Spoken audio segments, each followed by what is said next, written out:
So guys, पिछले video में हम पढ़ रहे थे फैक्टर डिपेंड अपॉन रेजिस्टेंस, यानी कुछ फैक्टर थे जिस पर रेजिस्टेंस डिपेंड करता था।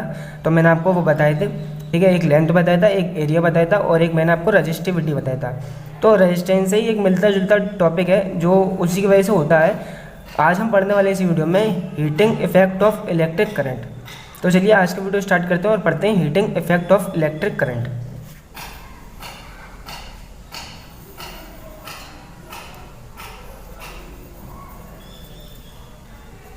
Heating effect of electric current. तो पहले मैं आपको थोड़ा सा इसके बारे में एक्सप्लेन कर देता हूँ, ठीक है।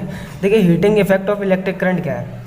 जब भी कोई काम होता है, ठीक है, हम कोई काम कर रहे हैं तो उसके दो इम्पैक्ट होते हैं। एक अच्छा इम्पैक्ट होता है और एक बुरा इम्पैक्ट होता है, या फिर हम इफेक्ट कह सकते हैं। उसके कुछ प्रभाव होते हैं, एक अच्छा भी हो सकता है, एक बुरा भी हो सकता है। तो करंट जो होता है हमारा, उसके भी कई इफेक्ट होते हैं, ठीक है। एक होता है magnetic effect of electric current, chemical effect of electric current, और एक होता है हमारा heating effect of electric current. तो magnetic effect of electric current तो हम अगले इसके बाद जो चैप्टर है, सेकंड चैप्टर मैग्नेट वाला, उसमें पढ़ते हैं, ठीक है। केमिकल वाला हमने फर्स्ट चैप्टर में केमिस्ट्री में पढ़ा था। लेकिन आज इस वीडियो में हम पढ़ेंगे heating effect of electric current, ठीक है। हम इलेक्ट्रिसिटी पढ़ रहे हैं तो heating effect of electric current पढ़ेंगे। तो मैंने आपको बताया, जब भी कोई काम होता है तो उसके दो इफेक्ट होते हैं, एक अच्छा एक बुरा। तो करंट का क्या इफेक्ट होता है, ठीक है। तो करंट का इफेक्ट ये होता है कि करंट जब वायर में फ्लो होता है, ठीक है, when current is pass through a conductor, तो उसमें क्या होता है, जब आपके इलेक्ट्रॉन फ्लो होते हैं, तो इलेक्ट्रॉन फ्लो होते हैं, तो मैंने आपको बताया था उसमें क्या होता है। तो आपको जो वायर है, ठीक है, वो मेटल का बना है। अब उसमें मेटल के एटम होंगे बहुत सारे, ठीक है। अब वो इलेक्ट्रॉन जब फ्लो होता है तो वो मेटल के एटम से भी टकराता है और दूसरे इलेक्ट्रॉन से भी टकराता है। तो टकराने पर वो क्या करता है, अपनी एनर्जी को लूज़ करता है और वो एनर्जी हमें हीट के फॉर्म में दिखाई देती है, ठीक है। मैं इसकी डेफिनेशन लिख देता हूँ, ठीक है, ताकि आपके नोट्स अच्छी तरीके से बन जाएं। तो heating effect of electric current क्या होता है हमारा, when current is passed through a conductor due to collision of electrons and atoms, so heat energy is released, ठीक है। तो ये एक वायर है, ठीक है, इसमें आपका इलेक्ट्रॉन है, फ्लो हो रहा है। अब यहाँ पर एटम है, ठीक है, बहुत सारे एटम है। अब ये जब निकलेगा तो इससे टकराएगा और ये बाकी के इलेक्ट्रॉन से भी टकराएगा। तो जब ये टकराएगा इनसे, तो ये एनर्जी को लूज़ करेगा। अब इसको हम ऐसे समझ सकते हैं कि आप अगर किसी खंभे से टकरा जाते हैं, ठीक है, तो क्या होता है, आपकी सारी एनर्जी लूज़ हो जाती है और आप बेहोश हो जाते हैं।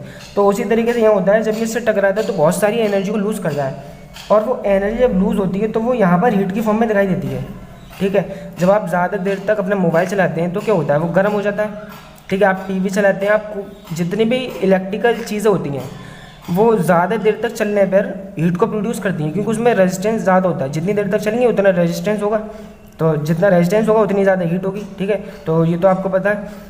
तो जब ये ज़्यादा देर तक हम इसका यूज़ करते हैं तो वो हीट को प्रोड्यूस करता है। तो उस हीट से क्या होता है, हमारी चीज़ें डैमेज भी हो जाती हैं, ठीक है। अगर फ़ोन को हम ज़्यादा देर तक चलाते हैं तो वो हैंग होने लगता है, और आपकी फ्रीज या फिर टीवी जितनी होती हैं वो सब भी ख़राब हो जाती हैं। तो ये होता है हमारा heating effect of electric current. इसके बाद हम पढ़ते हैं जूल्स लॉ ऑफ हीटिंग, ठीक है। Joules law of heating, joules law of heating. तो ये दोनों चीज़ें मैं पढ़ा रहा हूँ, heating effect of electric current और जूल्स लॉ ऑफ हीटिंग। ये दोनों इतने इंपॉर्टेंट हैं, वेरी वेरी इंपॉर्टेंट, कि ये हर बार बोर्ड में पूछे जाते हैं। हर 1-2 साल बाद डायरेक्ट पूछा जाता है heating effect of electric current explain, या फिर जूल्स लॉ ऑफ हीटिंग। ये दोनों डायरेक्ट पूछे जाते हैं। तो बहुत ही इंपॉर्टेंट चीज़ मैं आपको समझा रहा हूँ, ठीक है। तो इसको सही तरीके से समझें। अब हम पढ़ते हैं joules law of heating. Joules law of heating क्या कहता है हमारा, वो ये कहता है कि it state that heat produced in a conductor, heat produced in a conductor is directly proportional to the square of the current, ठीक है, square of the current flowing, यहाँ लिख देते हैं फ्लोइंग। और दूसरा हमारा रेजिस्टेंस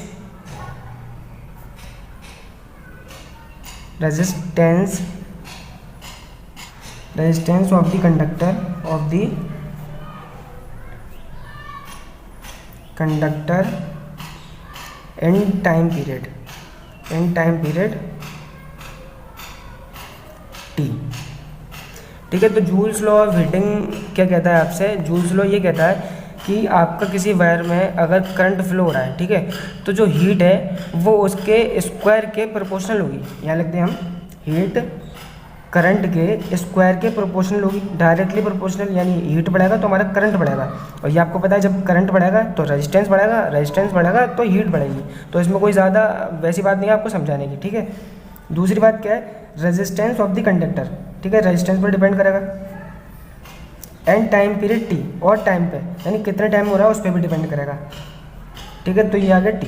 तो अब जब हम इन तीन इक्वेशन को जोड़ते हैं, ठीक है, ये सेकंड ये थर्ड, तो क्या आता है हमारा H directly proportional I square R T, ठीक है। तो H equal to I square R T, ये आपका जूल्स लॉ ऑफ हीटिंग का फॉर्मूला है, ठीक है। जूल्स लॉ ऑफ हीटिंग ये कहता है कि आपकी जो हीट है वो करंट के स्क्वायर और रेजिस्टेंस के और टाइम पीरियड के डायरेक्टली प्रोपोर्शनल होगी।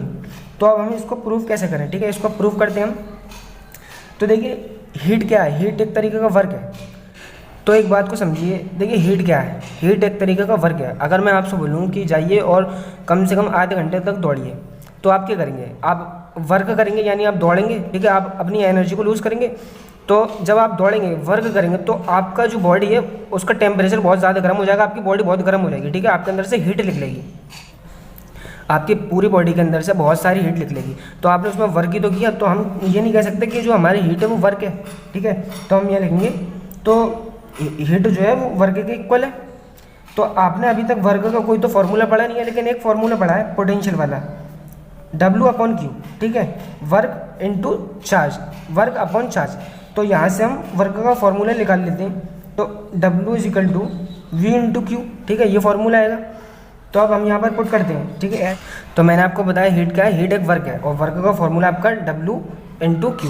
तो यहाँ लिखेंगे H = V/Q, ठीक है। तो अब हमने ये फॉर्मूला निकाला, ठीक है। अब हम क्या करेंगे? हम जानते हैं Q का फॉर्मूला, यानी करंट वाला, करंट का फॉर्मूला हमने पढ़ा है I = Q/T, ठीक है। तो यहाँ से हम Q का फॉर्मूला निकाल लेते हैं। तो Q का जो फॉर्मूला आएगा वो आएगा I/T, ठीक है, I/T। तो हम ये वैल्यू यहाँ पर इसकी पुट कर देते हैं, H = V/IT, ठीक है। अब यहाँ बचा V। अब आपने ओम्स लॉ में पढ़ा हुआ है V = IR, आपने ओम्स लॉ में पढ़ा है V = IR। तो V की जगह मैं IR पुट कर सकता हूँ, ठीक है।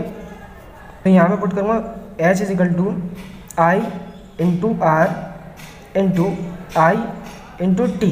देखिए एक I और दो I, तो ये क्या हो जाएगा हमारा I², ठीक है। H =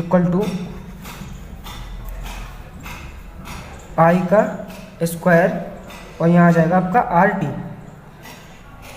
ठीक है। तो ये देखिए हमारा जो फॉर्मूला था जूल्स लॉ ऑफ हीटिंग का वो प्रूव हो चुका है। जूल्स लॉ ऑफ हीटिंग का फॉर्मूला ये था H = IRT, ठीक है। तो हमने माना कि जो हमारी हीट है वो वर्क होता है। तो वर्क क्या होता है हमारा V/Q, यानी पोटेंशियल इनटू चार्ज। तो अब ये वैल्यू आने के बाद हम Q का कोई फार्मूला तो जानते नहीं है, Q का हमने कोई फार्मूला नहीं पढ़ा इस चैप्टर में, लेकिन हमने I का ज़रूर पढ़ा है। I क्या होता है हमारा Q/T। तो हम यहाँ से Q की वैल्यू निकाली हमने I × T, तो हमने Q की वैल्यू को यहाँ पर पुट कर दिया, ठीक है। उसके बाद क्या करा हमने एक फार्मूला पढ़ा ओम्स लॉ में V = IR। तो यहाँ पर V था, V की वैल्यू हमने यहाँ पर पुट कर दी IR। तो I² RT। तो यहाँ से प्रूव हो गया हमारा जूल्स लॉ ऑफ हीटिंग, ठीक है। तो ये होता है हमारा जूल्स लॉ ऑफ हीटिंग। ये बहुत ही इंपॉर्टेंट है, ये इतना इंपॉर्टेंट टॉपिक है कि हर बार ये बोर्ड में हर साल आते ही आता है, वो भी पूरे 5 नंबर में, कभी कभी 3 नंबर में भी आ जाता है। लेकिन आप मान के चलिए कि बहुत ही इम्पोर्टेंट टॉपिक है ये, और 3 नंबर भी वैसे भी कम नहीं होते, ठीक है। इसके बाद मैं आपको इस फॉर्मूले पे एक न्यूमेरिकल करके दिखा देता हूँ ताकि आपको और अच्छी तरीके से इसकी क्लियरिटी आ जाए।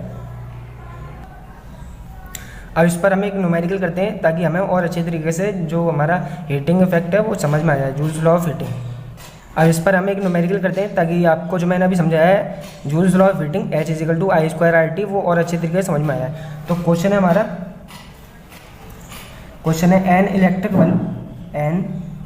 इलेक्ट्रिक बल्ब, ठीक है, रेजिस्टेंस 20 ओम। एक इलेक्ट्रिक बल्ब है जिसका रेजिस्टेंस दिया है आपको 20 ओम, ठीक है। और take a current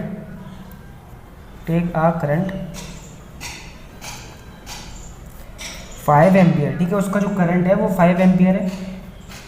calculate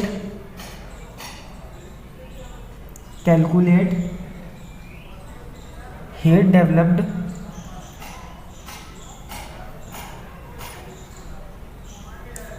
in 30 second, ठीक है। ये आपका क्वेश्चन है, आपका कोई बल्ब है उसका रेजिस्टेंस आपको दिया हुआ है, ठीक है, और आपको जो करंट भी दिया हुआ है और आपको टाइम भी दिया हुआ है। तो हमारा फॉर्मूला क्या था, H=I²RT, ये फॉर्मूला था हमारा, ठीक है। हीट ही तो निकालना है हमें, तो I भी दिया हुआ है आपको, ठीक है, और आपको R भी दिया हुआ है, I भी दिया हुआ है, बस वैल्यू पुट कीजिए और आंसर आ जाएगा। देखिए I की जगह मैं ये लिखता हूँ 5 का स्क्वायर, ठीक है, इनटू में R कितना है आपका 20 और T कितना है आपका 30 सेकेंड। तो कभी कभी क्वेश्चन में यहाँ पर आपको सेकंड में वैल्यू दी है लेकिन आपको मिनट में मिलेगी, ठीक है। तो पहले आप उसको सेकंड में कन्वर्ट कर लें क्योंकि वो उसकी यूनिट होती है। तो हम जब भी वैल्यू निकालते हैं किसी भी आंसर, तो जब भी हम आंसर निकालते हैं तो हम क्या करते हैं, करंट को एम्पियर में लेते हैं, रेजिस्टेंस को ओम में लेते हैं, और जो हमारा टाइम है हमेशा सेकंड में रहता है। तो आपको वो मिनट में दिया है तो आप उसको सेकंड में चेंज कर लें पहले। तो इसके बाद क्या होगा, यहाँ आ जाएगा 25 × 20 × 30। इसको जब आप सॉल्व करेंगे तो आपका आंसर आएगा 15300, और इसकी ऐसा यूनिट क्या है, जूल, ठीक है। हीट की जो यूनिट होती है वो होती है जूल हमारी। तो हीट हमारी इतनी है, ये आपका आंसर है। सो आई होप आपको ये टॉपिक अच्छी तरीके से समझ में आया होगा, ठीक है। मैंने आपको बहुत अच्छी तरीके से समझाया, और मैं जब भी कोई भी चीज़ समझाता हूँ तो मैं आपके डेली लाइफ के एग्जाम्पल से समझाता हूँ, क्योंकि वो चीज़ हमें हमेशा याद रहती है, क्योंकि हम अभी तक वही सब कुछ देखते आ रहे हैं। तो हम किताब के एग्जाम्पल देखें तो हमें इतनी क्लियरिटी नहीं आती जितना हम डेली लाइफ के एग्जाम्पल लेते हैं। और मैंने आपको heating effect of electric current भी समझाया। सो आज की वीडियो को यहीं पर एंड करते हैं, और अगली वीडियो में हम पढ़ने वाले हैं एप्लीकेशन ऑफ हीटिंग इफेक्ट, यानी जो हीटिंग इफेक्ट है उसके क्या क्या एप्लीकेशन है, ठीक है, उससे क्या हमारा अच्छा काम होता है और क्या क्या बुरा काम होता है, वो सब हम अगले वीडियो में डिस्कस करेंगे। सो अगर आपको कोई डाउट है तो आप कमेंट करके पूछ सकते हैं।